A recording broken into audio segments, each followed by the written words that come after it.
Fala galera, professor Bruno Sirtoli aqui para mais uma aula de matemática, beleza? E para nossa aula de hoje a gente vai estudar a lei dos cossenos. Antes da gente entrar na parte de cálculo, entendimento do conteúdo, vamos dar uma olhada nos objetivos da aula de hoje, beleza? Vamos lá. Como objetivos a gente tem hoje que desenvolver conceitos trigonométricos em um triângulo qualquer, reconhecer e aplicar a fórmula da lei dos cossenos na resolução dos problemas e compreender o valor do cosseno de ângulos maiores que 90 e menores que 180, beleza? Então vem comigo aqui um pouquinho. Quando a gente fala da lei dos cossenos, a gente viu ali o termo triângulo qualquer, ou seja, a gente vai expandir os nossos horizontes trigonométricos, beleza? A partir de agora, a gente vai trabalhar com triângulos que podem ter ângulos maiores do que 90 graus, ok? Vamos dar uma olhada então na lei dos cossenos. A lei dos cossenos, quando a gente pega um triângulo ABC de lados A, B e C, do jeito que está aí na figura, sendo A, a medida do lado oposto ao vértice A, o B, a medida oposta ao vértice B, e o C, a medida oposta ao vértice C, a gente pode aplicar a seguinte lei. A ao quadrado é igual a B ao quadrado mais C ao quadrado menos 2 vezes B vezes C vezes o cosseno do ângulo A. Percebe que nesse primeiro caso da lei dos cossenos, eu estou falando do ângulo A, ok? Mas eu também posso aplicar essa lei assim, ó. B ao quadrado igual a ao quadrado mais C ao quadrado menos 2 vezes A vezes C vezes o cosseno de B. Ou ainda, C ao quadrado igual a ao quadrado mais B ao quadrado menos 2 vezes A vezes B vezes o cosseno de C. Então, quem vai determinar a utilização da minha lei dos cossenos vai ser o ângulo, ok? Vamos dar uma olhada em 3 casos aqui. Nesse primeiro caso, o meu ângulo conhecido está lá no vértice A, tá vendo? Ele vale 55. Se isso acontecer, a gente vai ter que usar essa fórmula aqui da lei dos cossenos. O A ao quadrado, B quadrado mais C quadrado menos 2BC cosseno de A. Agora, e se o meu ângulo não estivesse no A, ele estivesse no B na hora da minha resolução do exercício? Aí eu teria que usar a fórmula que começa com B ao quadrado e que termina com cosseno de B. Um terceiro caso possível também seria o ângulo estar no C. E aí eu teria que usar C ao quadrado igual a ao quadrado mais B quadrado menos 2AB cosseno de C, ok? Isso quando as letras estão no desenho. Mas assim, como é muito difícil ficar decorando, porque são 3 fórmulas extensas aí, tá? É sempre interessante você pensar assim, e se no desenho não aparecer as letras? Ou mesmo que eu não queira considerar as letras, eu posso fazer isso? Pode. O importante sempre vai começar a fórmula com o lado que você tem oposto ao ângulo que você conhece. Você só vai conhecer aquele ângulo, então você vai usar o lado que está oposto a ele. E eu gosto sempre de usar essa fórmula que está no meio. Por quê? Esse A ao quadrado igual a B ao quadrado mais C ao quadrado nos faz lembrar de uma outra fórmula já conhecida e famosa, que é o Teorema de Pitágoras. Então a gente só precisa lembrar do restante. O menos 2BC, que são justamente os 2 valores que estão do segundo lado da igualdade, vezes o cosseno do ângulo que está na primeira parte. Então é mais interessante você gravar essa fórmula e na hora de aplicar no desenho sempre pensar que o A é onde está o ângulo e o lado do A é o que está oposto a ele. Isso vai facilitar um pouco para você não ter que decorar 3 fórmulas, beleza? Óbvio, a gente vai entrar em alguns exemplos sobre a lei dos cossenos, mas a gente viu que está envolvendo ângulos. E aí, então é importante a gente dar uma retomada, a gente relembrar algumas coisas, principalmente os valores de alguns ângulos. Vamos dar uma olhada no próximo slide, então. Aí a gente está vendo aquela famosa tabela dos ângulos notáveis, ok? Com valores de seno, cosseno e tangente. Para essa aula de hoje, é interessante a gente memorizar, deixar guardado na memória aí o cosseno de 30, que é a raiz de 3 sobre 2, o cosseno de 45, que é a raiz de 2 sobre 2, e o cosseno de 60, que é meio. Esses 3 valores podem aparecer nos exercícios e não é obrigatório que o exercício nos informe esses valores. Então é interessante você ter esses valores na sua memória, beleza? Então volta aqui um pouquinho. Depois de conhecer esses valores, o que a gente precisa? A gente precisa pegar os exemplos e aplicar isso aí, fazer toda a interpretação do problema para encontrar os resultados. Vamos dar uma olhada em alguns casos, então. Nesse primeiro caso, a gente tem o seguinte aí, ó. Sabendo que 2 lados consecutivos de um triângulo medem 5 e 8 centímetros e que formam entre si um ângulo de 60 graus. Qual é o perímetro desse triângulo? Opa, eu não tenho desenho. O que eu tenho que fazer? Construí-lo. Então, a primeira coisa que eu fiz foi um triângulo de lados 5 e 8, lados consecutivos. O que é lado consecutivo? É que um lado tem contato com o outro, ok? Então, ó, esse lado 5 e o lado 8, eles são consecutivos, tá? Um conectado ao outro. Eles formam entre si, ou seja, entre eles, um ângulo de 60, beleza? Tá vendo que nesse caso aí não tem vértice A, vértice B, nem nada do tipo. Você pode identificar a figura, ok? Como o meu 60 graus está ali, eu coloquei o vértice A nele, porque eu quero usar sempre aquela fórmula que a gente conversou agora há pouco. E aí, o vértice B e o vértice C fica a seu critério, ok? Eu escolhi B igual a 5 e C igual a 8. Bora então resolver o exercício. A ao quadrado é igual a B ao quadrado mais C ao quadrado menos 2 vezes B vezes C vezes o cosseno de A. Vamos substituir. O A eu não conheço, beleza? Então eu vou manter ele do jeito que ele está. O B é 5, então 5 ao quadrado. O C vale 8, então 8 ao quadrado, menos 2 vezes 5, que é o B, vezes 8, que é o C, vezes o cosseno de A. Quem é o cosseno de A? É o cosseno de 60. Puxa pela memória da tabela, cosseno de 60 vale meio, ok? Sempre que a gente usar esses valores lá da tabela trigonométrica, dos ângulos, você vai usar uma fração. A vantagem é que o 2 que está multiplicando ali no começo vai conseguir cortar com o 2 que está dividindo, beleza? A gente vai conseguir fazer isso. 5 ao quadrado, 25, 8 ao quadrado, 64, e eu repeti o finalzinho ali para poder mostrar esse corte agora aí, ó. Simplifiquei o 2 multiplicando com o 2 dividindo, ok? O que eu vou fazer agora, basicamente, vou somar 25 mais 64, 89, menos 40, o que vai dar então a raiz de 49, tá? A raiz de 49 é 7. A pergunta desse exercício foi qual é o perímetro. O perímetro então vai ser a soma dos lados A, que vale 7, com mais B, que vale 5, com mais C, que vale 8, totalizando aí 20, ok? 20 centímetros é o perímetro desse triângulo. Tranquilo? Bom, galera, a gente falou um pouco já então sobre o primeiro exemplo aí num ângulo de 60 graus. Acontece que a lei dos cossenos nos permite extrapolar esse limite de 60. A gente pode ir para ângulos maiores do que 90, ok? Então a gente vai precisar ter uma ideia de quem é esse cosseno maior do que 90. Então vamos para uma dica importante aí no nosso próximo slide, ok? O que acontece? Quando a gente fala de cosseno, os ângulos suplementares têm valores opostos. Mas espera aí, o que é suplementar? Suplementar são ângulos que quando a gente soma os dois ângulos, o resultado é 180, beleza?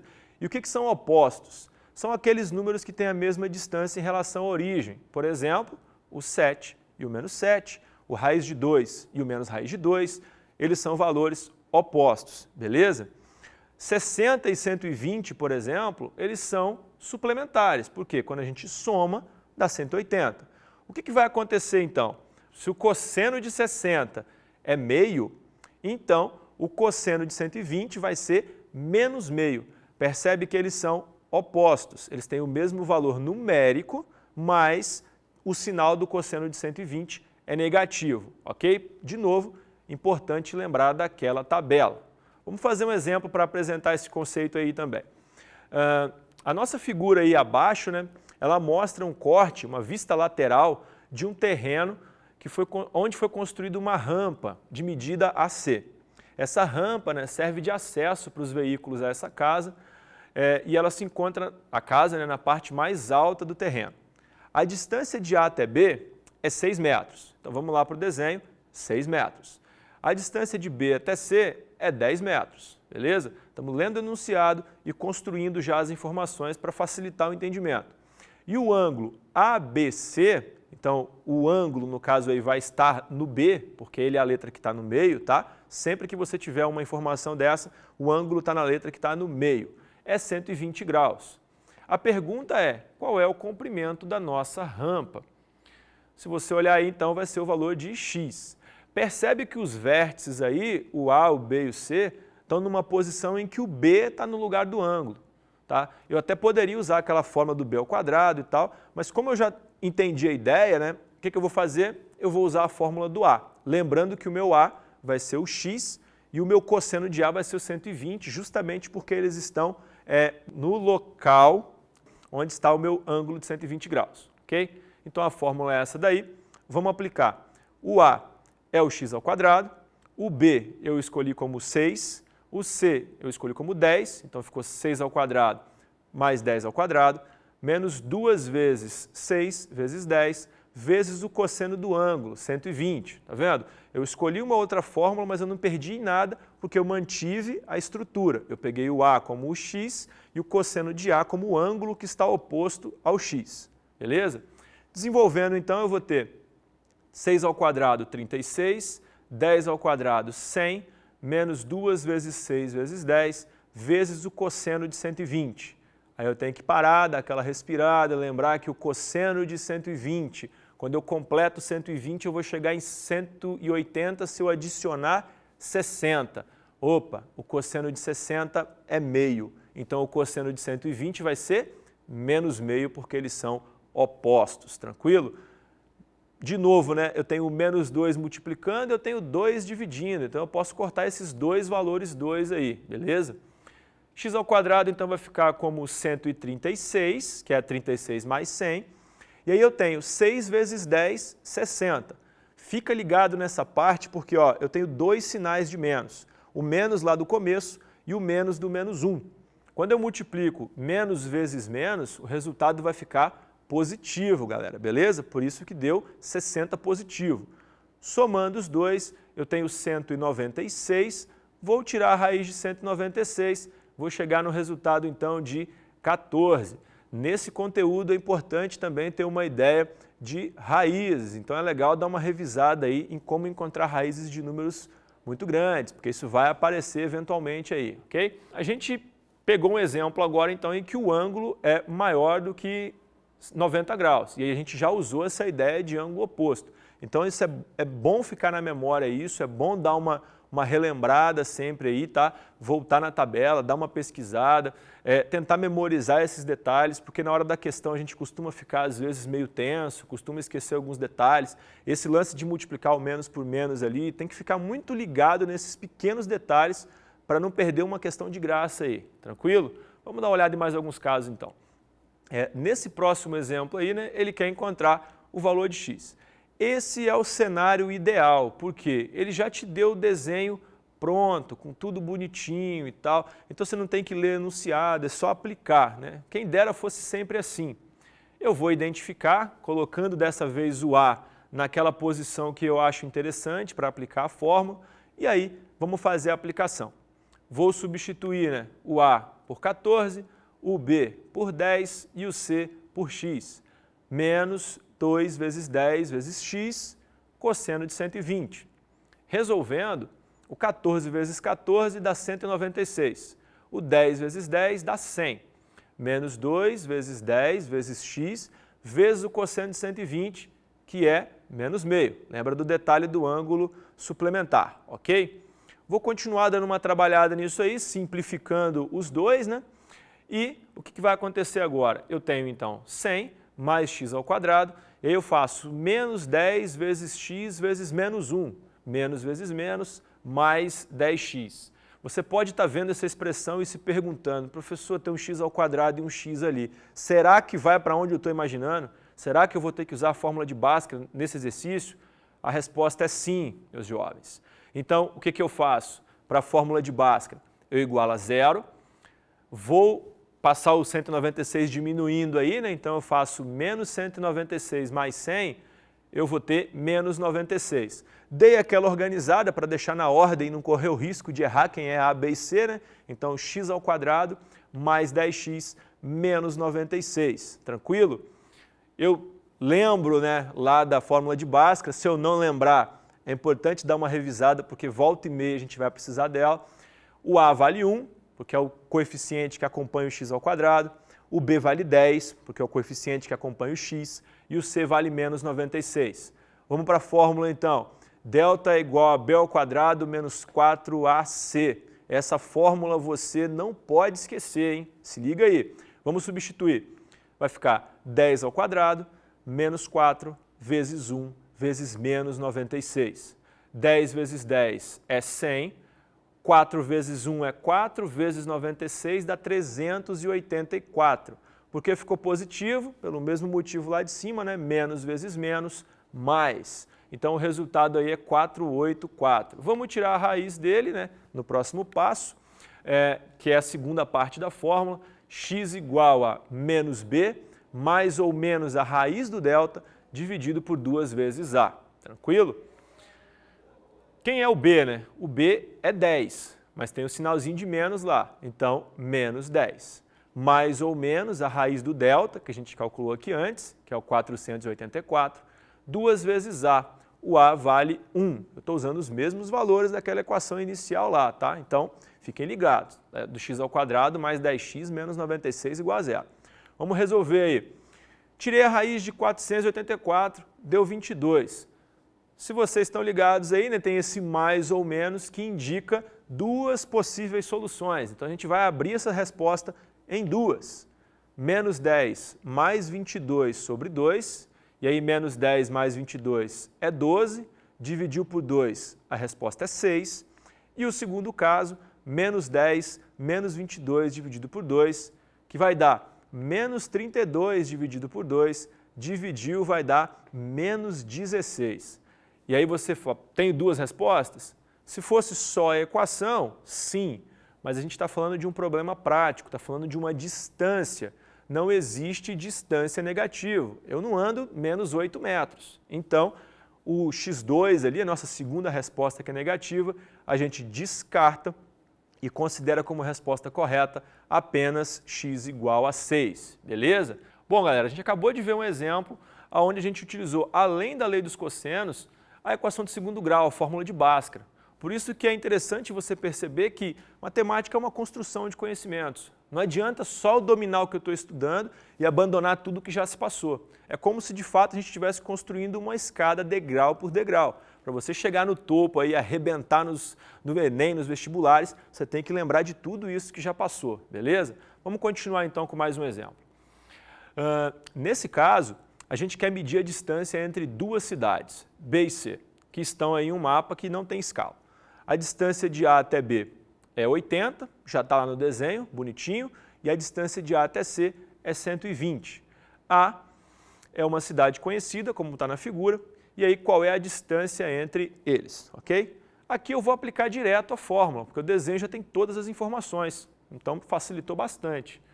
A minha medida A é o x ao quadrado, o B, que é 120, né? Então vai ficar 120 ao quadrado, que eu escolhi o B como 120, e o C é 80, então 80 ao quadrado. Menos 2 vezes 120 vezes 80, vezes o cosseno do ângulo A, que é 60. Agora eu estou falando de um dos valores que está lá na tabela, então ele não vai ficar negativo. O cosseno de 60 a gente sabe que é meio. Desenvolvendo aí, 120 ao quadrado dá 14.400. 80 ao quadrado dá 6.400.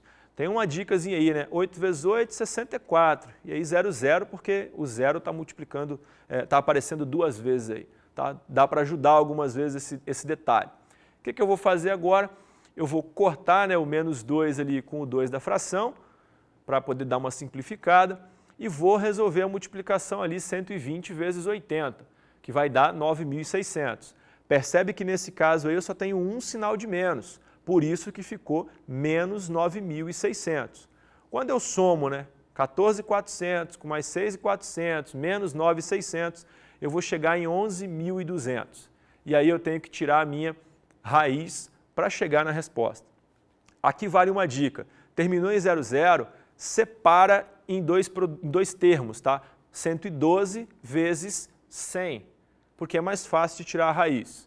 112 não tem raiz exata, então você não vai achar um número bonitinho. O 100 tem, a raiz de 100 é 10. A raiz de 112 eu não sei. Como é que eu vou marcar a resposta ali então, professor? Complicou, hein?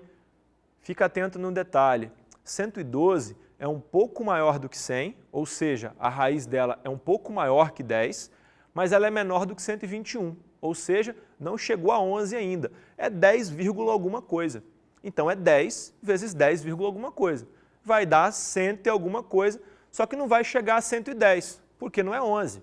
Então você consegue, mesmo sem saber o resultado dessa conta, perceber onde está a sua resposta. É um número entre 100 e 110. Aqui eu vou apresentar para vocês o resultado final, 105,83, mas você não precisaria disso para ter respondido a questão, beleza? Letra C, tranquilo? Vamos para o nosso próximo caso aí. Eu tenho dois amigos, né, que viajam no mesmo instante, um saindo da cidade A e indo para B, com uma velocidade de 100 km por hora, e o segundo indo de C para A, com uma velocidade de 80 km por hora. De acordo com a figura aí, pode-se afirmar que após 15 minutos, qual vai ser a distância entre esses amigos aí, ok? Primeiro detalhe, né? O primeiro viaja a 100 km por hora, mas ele só andou 15 minutos. 15 minutos é a quarta parte da hora. Uma hora tem 60, né? Dividiu por 4 dá 15. Ou seja, ele só andou um quarto da hora que você está analisando nos 100 km. Se ele só andou um quarto de 100, ele só andou 25 km. O segundo amigo que andou a 80, se também só andou um quarto, porque ele também só andou 15 minutos, vai ter andado 80 sobre 4, 20. Vai faltar para ele chegar no destino A dele aí, mais 20. E aí eu consigo fechar um triângulo para descobrir a distância entre eles, beleza? E aí eu vou ter um triângulo de lados 25, 20 e x, com um ângulo de 60. Então eu vou aplicar a minha fórmula, beleza? Substituindo aí os valores, né? 20 ao quadrado, 25 ao quadrado, menos 2 vezes 20 vezes 25 vezes meio. Percebe que é sempre o mesmo processo. O lance mais complicado é ler o enunciado e transformar as informações num triângulo que você vai conseguir aplicar, beleza? 20 vezes 20, 400, 25 vezes 25, 625, já dei aquela simplificada e multipliquei 20 vezes 25 para chegar em 500. Juntando todo mundo aí, eu cheguei em 525. E agora, qual é a raiz de 525? Eu sei que a raiz de 525 não é um número exato, a gente vai perceber que é 22,91. Como é que eu chegaria próximo a isso? Se você tem dúvida e tem lá as opções, pega as opções e testa. Tipo, letra B, 20 vezes 20, 400. Opa, 525 está longe ainda. 28 vezes 28 vai passar de 525. Opa, não é. Então eu fico ali entre a C e a D. Faz o teste que você vai conseguir chegar na resposta também. Ou então usa as técnicas de fatoração para tentar achar um resultado mais aproximado. Beleza, galera? Bom, vem aqui comigo. Nessa aula de hoje, então, a gente falou sobre a lei dos cossenos, vimos que dá para aplicar junto com a lei dos cossenos outros conceitos, como, por exemplo, as equações do segundo grau em alguns casos. Analisamos o valor de alguns cossenos em ângulos maiores do que 90 graus, então foi uma aula com bastante informação. É legal se você ficou com dúvida em algum detalhe, dar uma retornada, revisar alguma coisa para ficar com isso bem fixado na sua cabeça, beleza? Um abraço então, galera, até a próxima aula. Fui!